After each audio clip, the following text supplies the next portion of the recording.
Præsident Jamaal Abdel-Nasser, trods talrige anslag, den leder, der har været længst ved magten i noget mellemøstligt land. Siden midten af 50'erne har han altså ikke blot været Egyptens leder, men også førstemanden i hele den arabiske verden. Og han har gang på gang spillet en afgørende rolle på den internationale politiske scene. Han er omstridt som få. For nogle er han den store reformator, bannerføreren i kampen mod indenlandsk og udenlandsk undertrykkelse. For andre er han urostifteren, manden, der forhindrer fred i Mellemøsten. Vi befinder os i øjeblikket i Cuba-paladset i Kairo. Det er præsidentens officielle arbejdsplads. Og her ved siden af mig er han, manden, der har været centrum i Mellemøsten i 18 år. Mr. President, in a recent interview, the Israeli Premier Golda Meir said that there are nobody else in the world except the Arab leaders who wants to destroy another people. The Israeli propaganda has also often claimed that. Do you want to destroy Israel and the Jews? Well, the Israeli leaders always say that about the Arabs. But you can have a look about all my speeches for the last 18 years. Nothing was said in these speeches about something like that. All what we wanted, the rights of the peoples of Palestine, who were expelled completely out of their land, deprived of their properties. These were 1 million. Now, of course, after the occupation of the Arab territories by the Israeli army, we want the withdrawal of the occupied forces from our territory. Let's say the Israeli forces. But you have said formally that Israel was an artificial state, and also that it didn't have a natural sovereignty. Is that correct? Nothing was said. On which conditions are you willing to conclude peace with Israel? Well, we have agreed about the implementation of the United Nations resolution of November 67. And these are the conditions. From our point of view, we want the complete withdrawal of the Israeli forces from the occupied Arab territories in Egypt, Jordan, and Syria. Then, according also to the United Nations resolution, the rights of the Arabs of Palestine, that is the resettlement of the refugees or compensation, as it was said in the United Nations resolutions. Well, the other parts, arrangements for peace, we agreed about that. The right of each country to live, the integrity, the recognized and secured boundaries, the right of Israel in the navigation in Suez Canal and the Gulf of Aqaba. Are you willing to establish diplomatic relations with Israel if Israel withdraws and a solution is found to the Palestinian problem? Well, of course, we cannot say something about if now, because, you know, we have now bitterness. Our people are killed every day. We are subjected to attacks. Our cities were subjected to attacks. Our children were subjected to attacks by the Israeli airplanes. So I don't think it is the time now to speak about diplomatic relations. Do you think the possibilities for peaceful settlement are bright now? No, I don't think so. Because the Israelis are not really aiming for peace. They aim for expansion. The leaders of Israel have stated, nearly all of them, their objectives and their views, their ambitions. They want to have Jerusalem, Beit Lahem, Hebron, Gaza areas, parts from Sinai. Well, there will be either peace or expansion. The Israelis have offered the Arabs peace, but they want direct negotiations first. I know that Your Excellency has formally said that you would not participate in direct negotiation, but will you participate in indirect negotiations? Well, what is really the Yaring mission? Yaring mission was indirect negotiation, was to talk with us and talk with Israel. This was the United Nations resolution. We could not at all sit with the Israelis while they occupy our land and talk and negotiate, because the Israelis will be in the position of strength.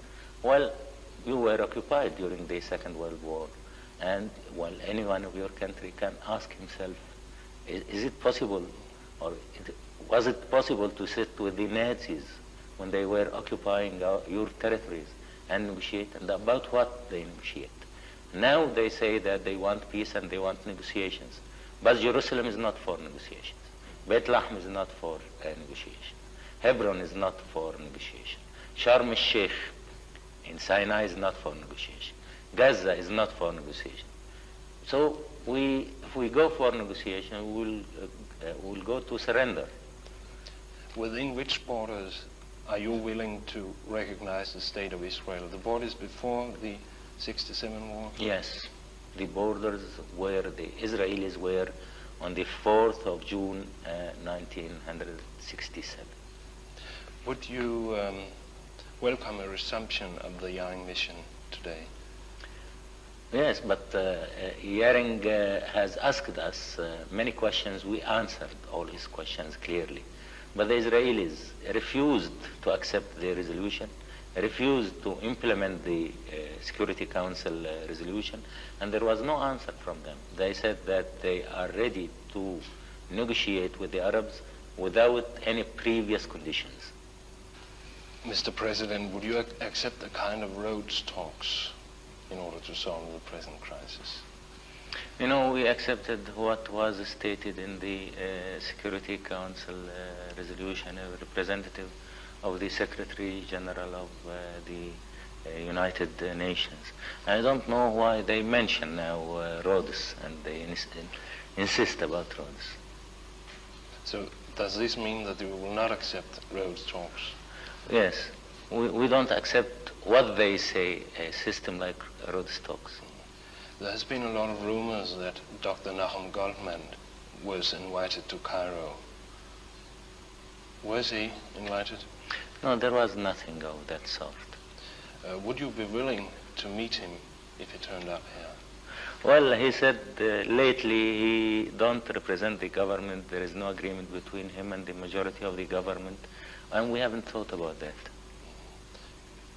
Do you think it wouldn't be useful at all to meet Mr. Goldman, or have some views representing the Israeli side? We know what was said by him. He criticized the Israeli government because they insist about the continuation of the occupation of the Arab territories, but the government, the Prime Minister, said that they don't agree about his ideas, and he don't represent at all the government of Israel. Have you any contacts with Israel? No. Not at all? None at all. Mr. President, why won't Egypt accept a ceasefire? Why? Why won't Egypt accept a ceasefire? You know, we accepted the ceasefire after the aggression during June 1967.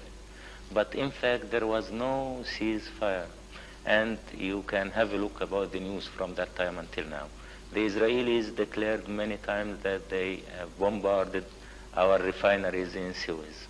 And if you go to this area now, Suez, Ismailia, the Suez Canal area, all the two big cities were destroyed by the Israeli air raids or bombardments.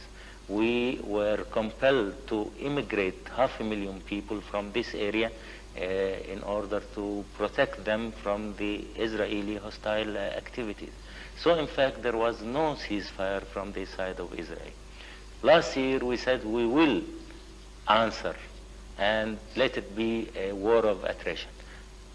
Everybody forgot what was going on for more than 2 years, and they said that we don't accept ceasefire. But would you accept a ceasefire if you could get an Israeli pledge that they would leave the occupied territories, and then a package deal could be worked out on the basis of the Security Council resolution? You know, there were two Security Council resolutions. The first one was about ceasefire. The second one was about peace arrangements, including the withdrawal of the Israeli occupying troops. So why we accept the ceasefire alone and the Israelis don't accept the withdrawal? If they accept the withdrawal and arrangements for peace, as it was stated in the November Security Council resolution, well, there will be no need for fire. So there will be ceasefire. May I conclude from what we have talked about until now that you don't expect peace but foresees another war? Well, we want peace, really, and we accepted the United Nations Security Council resolution. Really, the Israelis don't want peace. They want expansion. They refuse to accept the United Nations Security Council resolution. They refuse to answer the questions of hearing about the implementation of the resolution. So, but this means by nearly certainty that a war will come. Well, I think it is our right to liberate the occupied territories. It is not only our right, it is also our duty, as it was your right and your duty during the Second World War, when your country was occupied. When do you think Egypt will be strong enough to have a full-scale war in order to liberate the occupied territories? Well, really, it is not a question of time, really. It is a question of preparation and ability, and I don't think now one could fix a date. What do you think was the purpose of the Israeli bombing raids deep into Egypt? Well, as it was said by the leaders and the writers and newspapermen in Israel, well, they were willing to force a settlement. Force a settlement means that we accept their conditions. And they thought that by air raids deep in our country, the people here will be raised against their government. But what happened was the contrary. You know, here we are an old country. Our people have 7,000 years behind them of experience and history. And the result here was more consolidation internally. Do you think they on purpose bombed civilian targets? I'm thinking of Abu Zabal and Bakr. Yes, of course. And I think this was as experiments. You know, they begin to raid the civilian targets and see what will happen all over the world, what will be the reaction. If it goes on easy, well, they could continue. Why didn't Egypt retaliate? I think you, Mr. President, have formally said that if the Israelis bombed civilian targets in Egypt, Egypt would retaliate. Well, you know, if we retaliate, we have to be sure that we'll be able to continue in the retaliation. Because if we don't continue, this will be another defeat. But does this mean that you'll not retaliate the next time they bomb a civilian target if it comes? Well, I don't think that it will be easy to raid civilian targets again. But I think if there is a case like that, we have to study it case by case. Now there have been a stop in the bombings over the Nile Delta for some time. Do you think they have fully stopped? Well, you know, it is impossible to say something like that because whatever the air defense is strong, any aeroplane would be able to enter deep in the country. So we don't think about stopping their raids. But now that the Israelis don't bomb the Nile Valley anymore, do you think this has something to do with the increase of the Russian help to Egypt? Well, you know, the Soviet help to us was going on continuously in order to face the Israeli threats. And we were trying to strengthen our armed forces in order to face the hostile activities of the Israelis. Well, today I can say that we are stronger than 2 months ago, than 6 months ago. Are there Russian pilots in Egypt? Well, you know, we have Russian advisors. This began by the beginning of '68. Pilots for all arms, including the Air Force.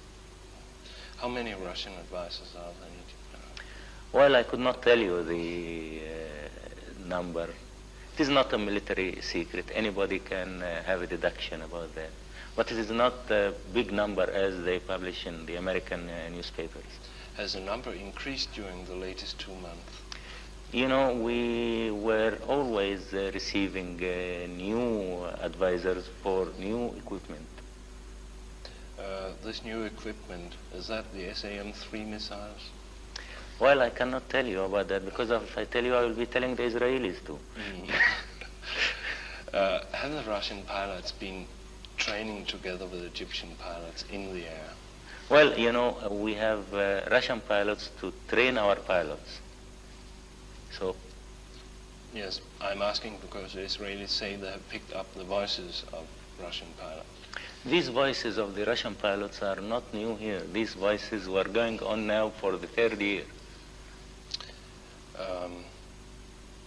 Will you ask for MiG-23s or have you asked for these planes?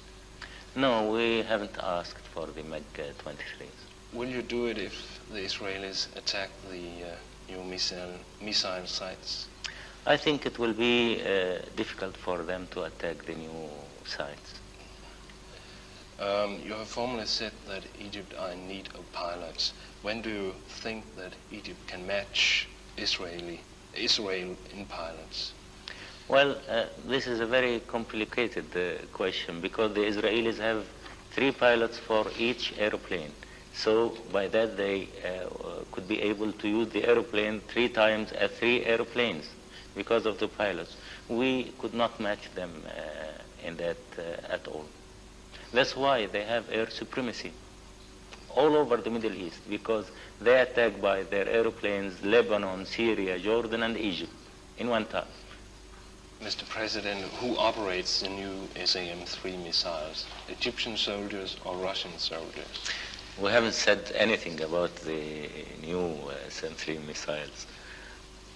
But are the Russian soldiers at the new missiles, let's not call them SAM-3, but then at the new missile? Well, you know, we have Russian technicians, Russian advisors.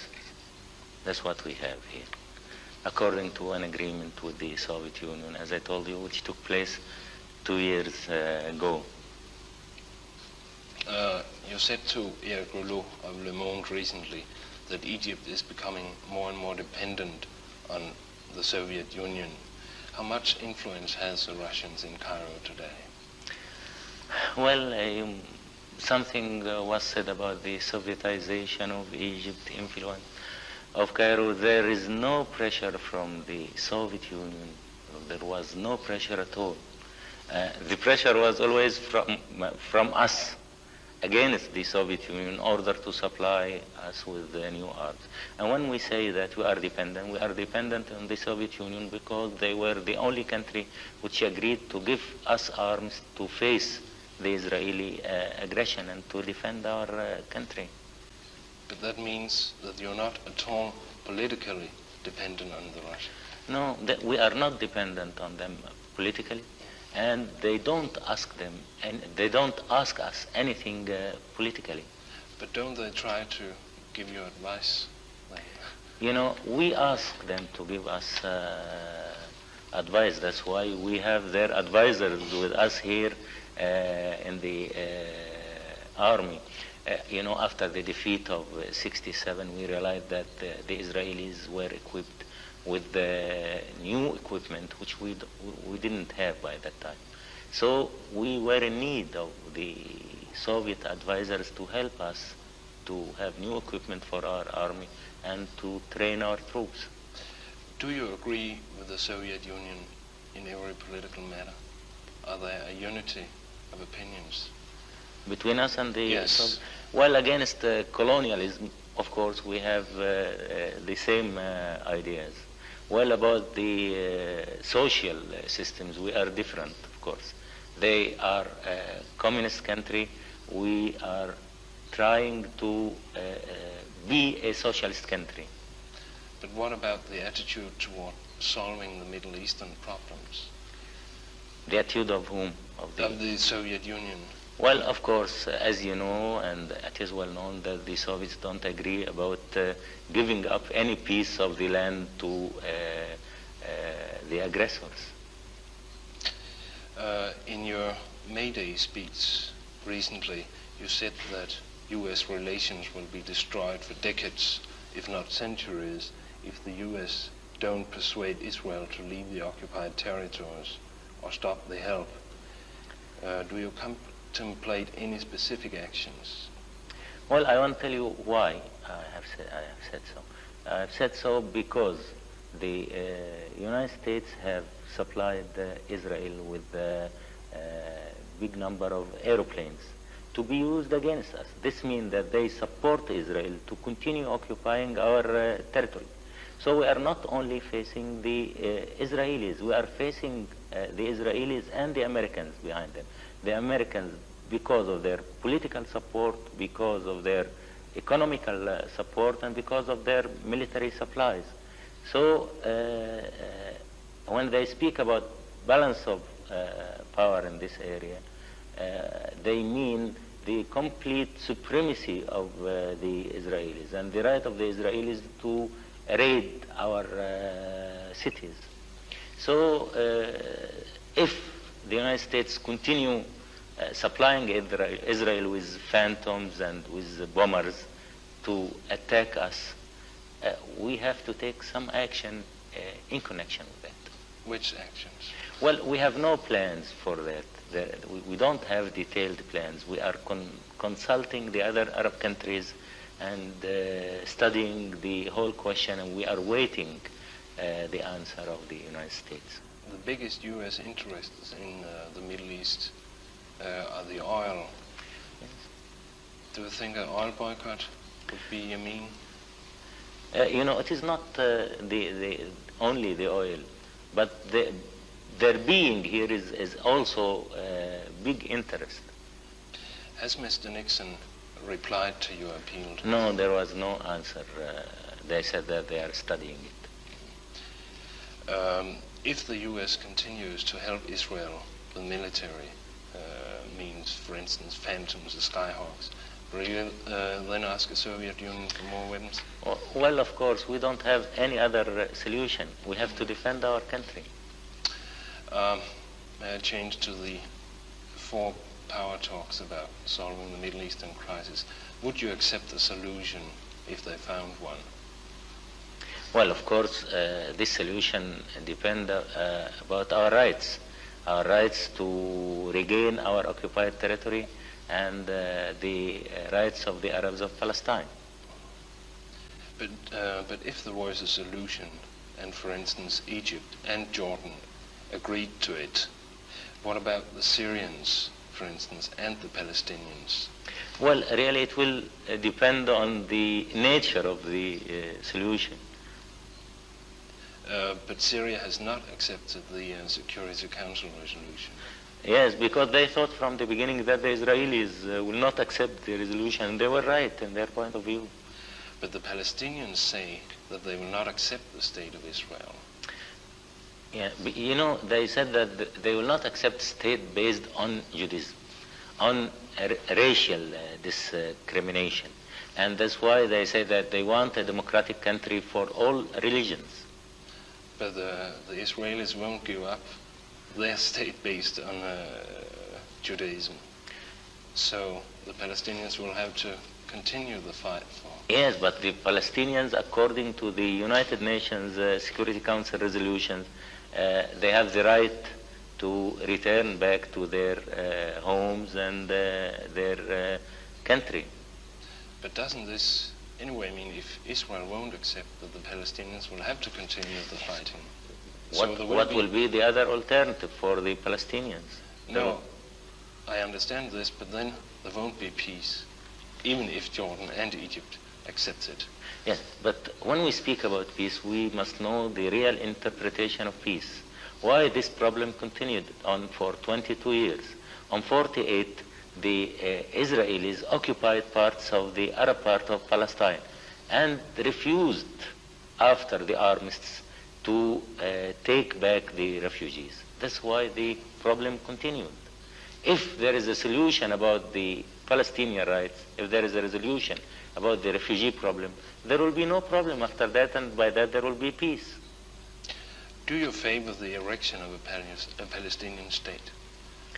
Well, we haven't thought about that because part of Palestine was a part of Jordan, and I think it is up to Palestinians to decide that, and to the King of Jordan, not to me.